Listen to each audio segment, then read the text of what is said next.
Bueno, ya estamos de vuelta en Sana Convivencia Escolar Tienes que Vivirla. Estamos en entrevista con la psicóloga Natalie Astorga y con el psicólogo Rodolfo Maggi. Estábamos conversando antes de irnos a la pausa respecto a la importancia de poder descargarse, de poder ir relatando lo que a uno le pasó, de poder ir contándolo, socializándolo. ¿En qué íbamos? Sigan, por favor, ustedes. Estábamos en esa parte. Sí, habíamos quedado en algunos efectos, en realidad, a propósito de un ejemplo que tuviste de otro programa, de lo que puede ocurrir con las personas, tipos de reacciones, etcétera. Pero yo creo que quizás sería importante retomar el punto, entendiendo que hay distintas formas de intervenir en esta situación que ocurrió grave. Podríamos describir por lo menos 3 niveles, ¿no? Un nivel que es social, que es macro, un nivel que es más comunitario y otro nivel que ya es el plano individual, ¿no? Lo social, nosotros tenemos toda la coordinación de las grandes entidades gubernamentales, institucionales, en la cual también los medios de comunicación, por cierto, juegan un rol súper relevante, ¿no? Canalizan muchas veces en programas radiales, televisivos, las inquietudes de las personas, las cosas que están ocurriendo, pueden generar contacto entre comunidades, etcétera, etcétera, ¿ya? Pero también tenemos a nivel comunitario aprender cómo las personas pueden en sus entornos inmediatos, en su población, saber tener un catastro de quiénes son los que viven ahí, quiénes se agrupan en ese sector. Porque, pero eso te va ayudando simplemente para tener un tema de estadística, de números para las grandes instituciones, claro, ¿o también te ayuda en términos de, estamos hablando de ojalá de sentirte más seguro y de coordinarse para cuando ocurra una evacuación, una población completa puede saber qué hacer? Eso puede ayudar a prevenir la muerte de personas o heridas graves, etcétera. Y por último ya tenemos el plano como más individual, que es el que se puede trabajar a nivel de psicológico, pero también en la escuela, ¿no es cierto? La escuela, sí. Pero es que llevándole, o sea, siguiendo un poco la idea de lo que dice Rodolfo, los medios de comunicación juegan un rol súper importante, el tema comunitario también, porque en definitiva el tú generar estrategias de prevención frente a una situación como esa te va a generar una sensación de seguridad. Por ejemplo, el que tú tengas un plan de acción o un protocolo de acción frente a una situación de crisis te va a generar cierta seguridad. Si yo como persona sé que tengo un hijo y que ese hijo va a estar en un colegio donde el colegio tiene un protocolo de acción claro frente a una situación como esta, yo voy a estar un poco más segura. A lo mejor voy a estar igual inquieta, ansiosa, angustiada y todo lo que me pueda ocurrir en ese momento, pero sí voy a tener quizá un poco de tranquilidad al saber que el colegio está preparado para eso. ¿Te fijáis? Es como ir desde lo más general hasta lo particular. ¿Qué pasa con la persona? O sea, al nosotros sentirnos más confiados, al tener mayor información por parte de los medios, a que mi red comunitaria o familiar está ya más o menos organizada frente a esto, se pueden abordar de manera más particular estas temáticas. Como yo le enseño, por ejemplo, a mi hijo qué tiene que hacer frente a una situación como esta. Cómo en el colegio le transmite, por ejemplo, el profesor lo que debe hacer el niño, el protocolo, cómo debe actuar. A ver, pero si bien es cierto, estas son de alguna forma los protocolos y las maneras formales de poder ir mejorándolo, ¿cómo ven ustedes que esto se va cumpliendo o no dentro de los colegios, dentro de la comunidad?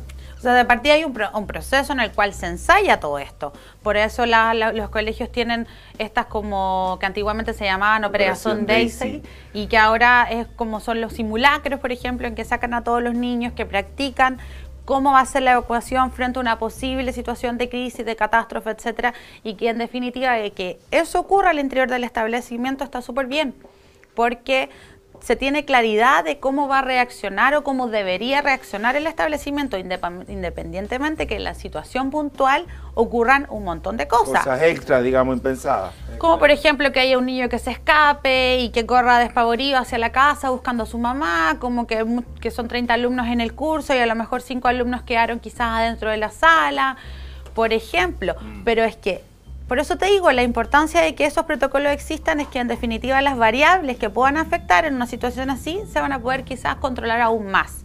Y eso le va a brindar también tranquilidad a la gente que trabaja en el colegio y lógicamente a los padres, de que van a estar en un colegio donde se preocupan de que su hijo esté seguro y van a reaccionar de una manera adecuada frente a una situación como esa. Que es distinto en un colegio donde no hace ningún tipo de simulacro, donde no hay ningún tipo de preparación, donde no hay claridad de cuáles son las zonas de seguridad, por ejemplo. Pero eso ya no creo que esté pasando en el colegio. El colegio de la primera región. No, ahora no, pero acuérdate del terremoto del 2005. yo me acuerdo perfectamente que la gente corría despavoriada hacia el cerro y no tenía ni idea de dónde estaban las zonas de seguridad. Claro. Por ejemplo, ahora ya eso no pasa, pero ¿es por qué? Porque hemos aprendido producto de los errores que se han cometido anteriormente. Y eso es súper importante porque ahora uno estaba súper contento porque o sea, el general de la población reaccionó súper bien frente a esta situación de emergencia. Todo el mundo decía, pucha, la ciudad funcionó bien, respetó el tema de las alarmas y en definitiva eso. ¿Por qué? Porque han habido ejercicios que han permitido que esto ocurra. Se han hecho simulacros y un montón de cosas que han permitido que esta situación, en definitiva, ya se tenga más claro lo que se debe hacer. O sea, lo que yo quisiera saber es, por ejemplo, si bien es cierto lo que dice Natalie, está correcto, también lo dijiste de alguna forma, el ensayar, el saber hacia dónde correr, qué reacciones, qué acciones tomar post terremoto, es una cosa y te da seguridad como apoderado, tal vez como estudiante, pero ¿cómo contenerte en el momento en que está moviéndose la Tierra? ¿Cómo evitar el terror que te provoca el ir y alejarte de tu padre? Eso no es posible. No.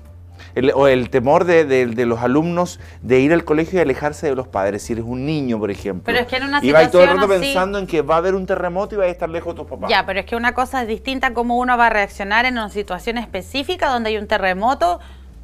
Eso no se puede controlar, no es alguien que te vaya a tomar y te diga, contrólate, cálmate, si no te sientas asustado. Claro. Que no te dé susto esto, porque esto es normal. O sea, puede haber alguna persona, pero el que tú te sientas mal y te dé susto va a ser algo súper natural. O sea, no es algo que no esté bien. Ya. El tema es lo posterior que se puede hacer, pero en el momento todos vamos a tener una reacción frente a eso. Rodolfo, ¿tú crees lo mismo?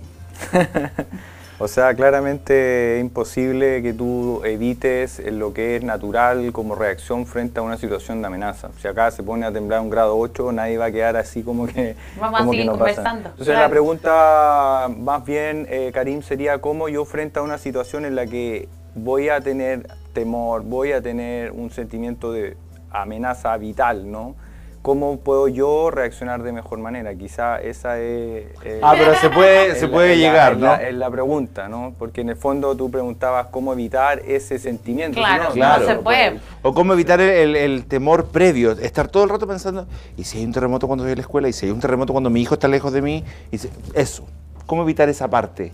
Es que eso... Yo sé que va a correr al cerro, que la zona de seguridad, que toda la historia, pero el temor previo a dar el paso. ¿Les parece si lo dejamos para el próximo, para el próximo espacio? Vamos a un corte y volvemos.